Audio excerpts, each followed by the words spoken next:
Hello friends, welcome to S Academy. Today I am going to tell you about the introduction of economics which is related with the 11th class commerce student. Okay, so let's start to know what is economic and why economic is important to us. Okay, what is economics? Economic is a study of man in the ordinary business life. That means कि economics क्या है. Economics वो है जो हमारे normal business में जो हम पीपल स्टडी करके हमें बताते हैं what is good and what is bad and how to business is going on. Okay, business, what is business. Business क्या है? अगर आपका छोटा सा एक शॉप भी है तो वो आपका बिजनेस है. आप समोसा बेचते हो वो भी आपका बिजनेस है. और आप कोई गुड्स को मैन्युफैक्चर करते हो वो भी आपका बिजनेस है. Both are a business. और इकोनॉमिक्स में इसी बिजनेस की स्टडी की जाती है. Okay, economic is always helpful for study about how people allocate scarce resources for production, distribution, and consumption, both individually and allocatively.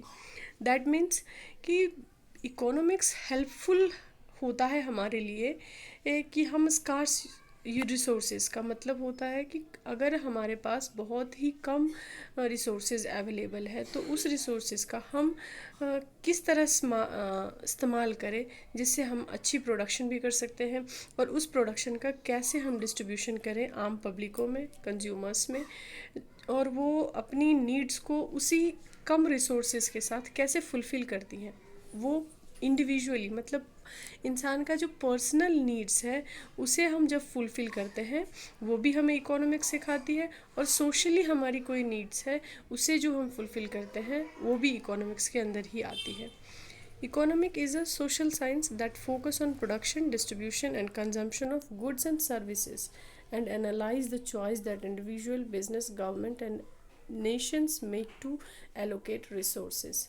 That means कि economics क्या है? एक social science है जिससे हमें how to produce the goods, how to distribute the goods and how to consume the goods and what kind of service we provide to fulfill the social needs, the government needs, the nation's need. Okay, now let's friends, हम economics के बारे में कुछ और भी deep जानकारी ले. उससे पहले मैं आपको 2-4 वर्ड्स हैं जिनको क्लैरिफाई करना चाहती हूँ. शायद आपने पहले भी सुना होगा बट मैं इसके मीनिंग्स को समझाती हूँ. First word is consumer. When you buy goods, you are called a consumer. The purpose of buying goods is satisfy your own personal needs. Consumer means क्या होता है? Consumer वो होते हैं जो किसी भी goods को परचेज करते हैं और उसे कंज्यूम करते हैं खुद अपनी पर्सनल नीड्स को फुलफ़िल करने के लिए किसी भी प्रोडक्ट को परचेज करके और उसे कंज्यूम करते हैं. वो कंज्यूमर हो गए. Okay, next is a seller.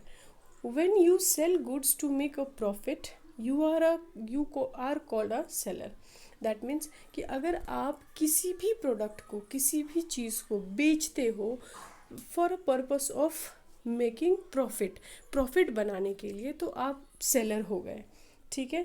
Producer. When you produce goods and services, you are called a producer. आपने कोई भी गुड्स बनाया है, चाहे किसी भी तरह का सर्विस आपने किसी को प्रोवाइड किया है दूसरों की नीड्स को फुलफ़िल करने के लिए, तो उसे कहते हैं प्रोड्यूसर. चाहे वो स्मॉल बिजनेस में हो, चाहे वो बड़े बिजनेस में, लार्ज बिजनेस में हो, दोनों में ही जो गुड्स बनाते हैं या जो सर्विस को प्रोवाइड करते हैं वो क्या कहलाते हैं? प्रोड्यूसर. नेक्स्ट है employee. When you are in a job working for some other people and you get some wages and salary for it, you are called a employee. That means कि जब आप कहीं दूसरे के पास काम करते हो और उसके बदले में आपको कुछ वेजेस या सैलरीज मिलती है, फिक्स अमाउंट ऑफ सैलरी मिलती है, तो आप एम्प्लॉई कहलाते हो. क्या कहलाते हो आप? एम्प्लॉई. ठीक है. नेक्स्ट वर्ड है एम्प्लॉयर. Focus on employee और employer. Employee is a different word, employer is a different word.